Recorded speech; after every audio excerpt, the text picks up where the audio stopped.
일본의 코로나19의 확진자 수가 급속도로 증가하고 있습니다. 특히 도쿄에서 5일에만 143명이 확진 판정을 받았다고 합니다. 이틀 연속 도쿄에서만 100명의 확진자를 넘어 누계 1000여 명으로 집계되고 있습니다. 구독과 좋아요는 큰 힘이 됩니다. 도쿄 시사통신에 따르면 도쿄에서 5일에만 143명이 확진 판정을 받았다고 발표했습니다.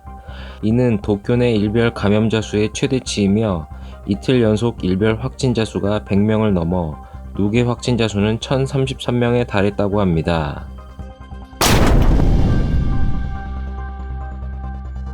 도쿄도 발표에 따르면 5일 발생한 확진자 143명 중 감염 경로가 특정되지 않은 사람이 92명이라고 합니다. 연령별로는 20대가 37명, 30대가 33명, 40대가 20명으로 30대 이하가 확진자의 절반을 점유하고 있는 수치입니다. 코이케 유리코 도지사는 젊은이들의 행동 반경이 넓은 것이 감염 확대에 한몫하였다고 말하였습니다. 확진자의 급증도 심각하지만 특히 인구 밀집도가 높은 대도시에서 감염 경로가 특정되지 않는 것은 바이러스 확산 억제 대처에 더 어려움을 주지 않을까 합니다.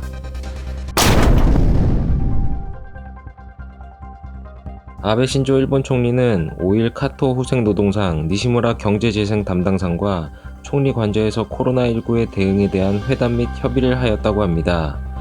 도쿄에서만 5일 하루에만 143명이 확진 판정을 받은 것에 대해 정부 내에서는 과거의 신종플루 대책 특별조치법에 기초하여 긴급사태 선언의 발령은 불가피하다는 목소리가 점점 높아지고 있으며 조만간 아베 총리가 판단하여 발표할 것이라는 견해가 나오고 있다고 합니다.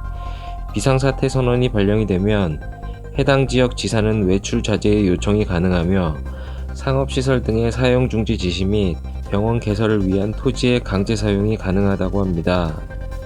이에 더해 정부 관계자에 따르면 도쿄에서의 감염자 증가의 근거로 발령은 시간 문제이다라고 발언하였다고 합니다.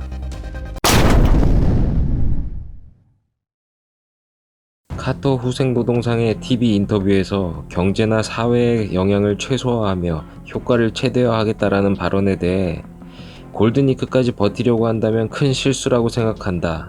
의료 현장도 버티지 못할 것이며 긴급사태 선언이 시급하다.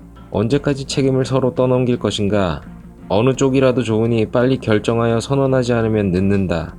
별로 강제력은 없는 대국민 옥죄기가 가장 큰 효과라는 선언을 왜 결정하지 못하는가? 자신들의 생활에 아무 영향도 받지 않는 사람들은 역시 남의 일인가? 현재 이탈리아와 스페인, 뉴욕이 되고 나서는 이미 너무 늦습니다. 정말 비상사태인 것 같아요. 정부는 긴급사태에 대해 자제하고 있어요. 의료 관계자들이 의료 붕괴 직전이라고 호소하고 있습니다. 한시라도 빨리 긴급사태 선언을 선언하고 코로나 근절을 최우선으로 해주었으면 합니다. 6일 오전 아베 총리는 긴급사태 선언에 대해 특별법에 기초한 선언을 하기 위한 준비를 하며 자문위원회를 통해 전문가들의 의견을 종합하는 것으로 알려졌습니다. 일본 전역보다는 인구 밀도가 높은 지역 위주로 선언될 가능성이 높아 보입니다.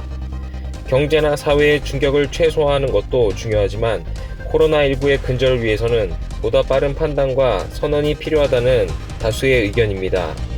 과연 아베 총리의 결정은 이번 코로나 사태에 어떤 영향을 미칠까요? 시청해주셔서 감사합니다. 이그저튜브였습니다.